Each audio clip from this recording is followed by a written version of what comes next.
Anime and manga are not typically the forms of media most would think of when it comes to horror. It's more known for action, moes, harems, and more. But there are some great exceptions out there. Granted, not that many, but I want to go over the best. Note, I'm not going over horror anime, as that could be its own list. Instead, we are going over 10 horror manga for your reading pleasure. Hell Baby. Hell Baby is not horror in the way you'd expect from manga, but that's why it deserves a slot in this list. An unsettling story about a pair of twin sisters. One was born with a normal life, the other was born as a demon with a thirst for blood.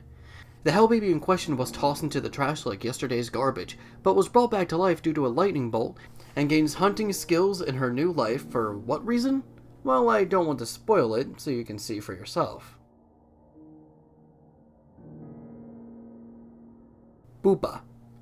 Utsutsu and Yume, two teenage siblings with an abusive father who beats his wife and children after he was fired from his job. The mother and father end up having a divorce, so the mother of the family tried looking for a new man to take the abusive husband's place. But this same guy left the two kids alone and orphaned. The two became infected with a fictional disease known as Poopa, which makes them see red butterflies. But that's not the worst part. Poopa turns any of its unfortunate victims into insatiable monsters that feed off of life. Yume succumbs to the disease, but not turning into a monster. She reverts back to a human, gaining the powers of a Poopa. To make sure she doesn't become a full monster, Utsutsu must take a drug and allow Yume to survive off of his flesh. How very unfortunate.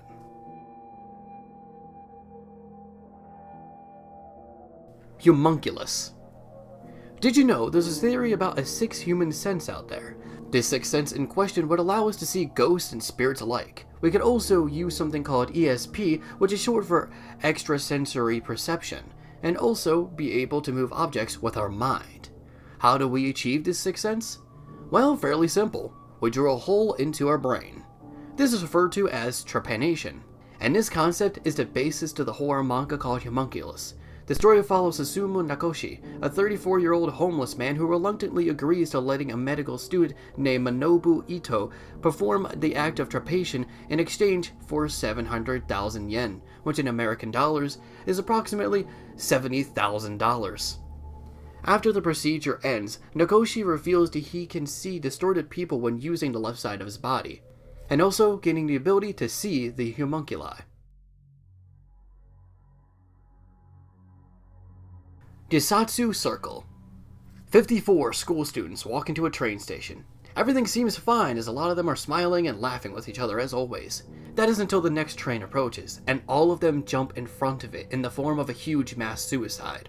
Only one girl survives unharmed, and her name is Seiya. Seiya was an outcast who would sell her soul and go through self-mutilation. But I say was an outcast for a reason that Seiya is now given loads of attention and even worshipped due to her survival. So much that a cult was formed to follow Seiya. Her best friend, Kyoko, searches information about this cult, but finds out that this wouldn't be the first cult or group that would be obsessed with a survivor of a mass suicide.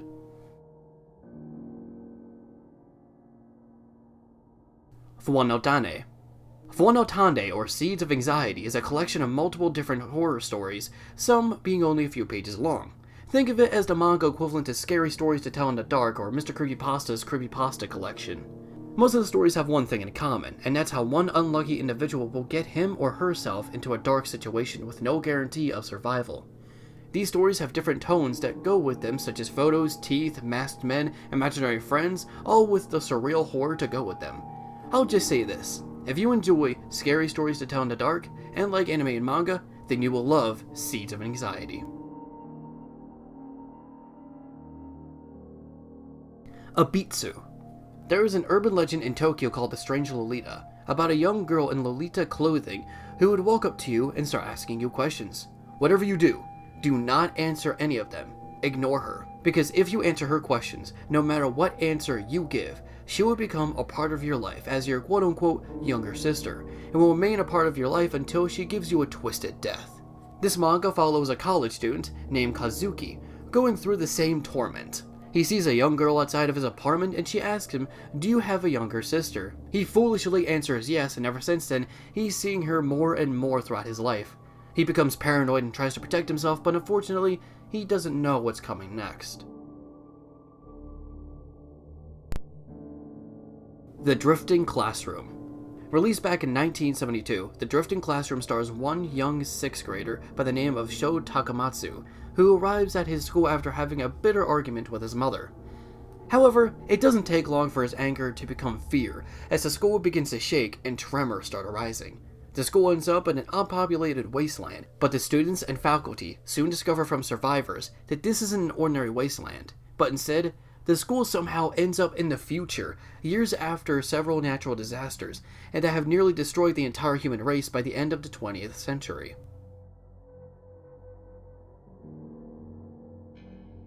God's Left Hand, Devil's Right Hand. God's Left Hand, Devil's Right Hand is about a 6-year-old boy who has the ability to see images of terrifying acts performed by others. He ends up in a coma after this power gets him massive bloody wounds. His sister, Azumi, is pleaded to find out who the killer is, who tried to kill that little boy.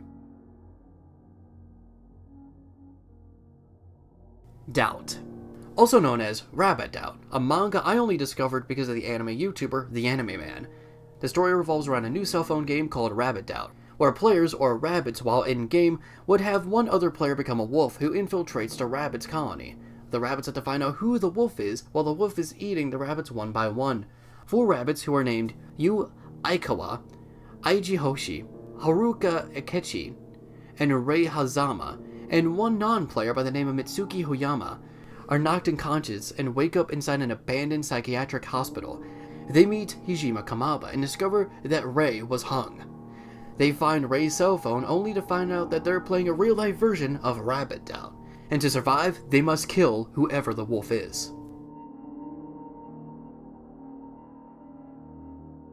Junji Ito's mangas.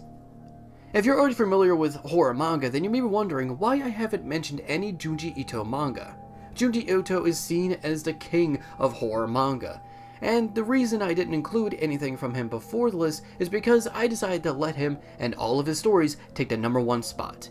Ito seems to have a special talent of turning normal objects and concepts into horrifying stories, such as Uzumaki, which turns spirals into a horror story. Or how about The Cat Diary, which turns an ordinary cat into a terrifying monster without even changing its appearance. Some of his other works include The Enigma of Imagara, Gyo, and Tomi. Junji Ito's more realistic art also adds more to the horror effect.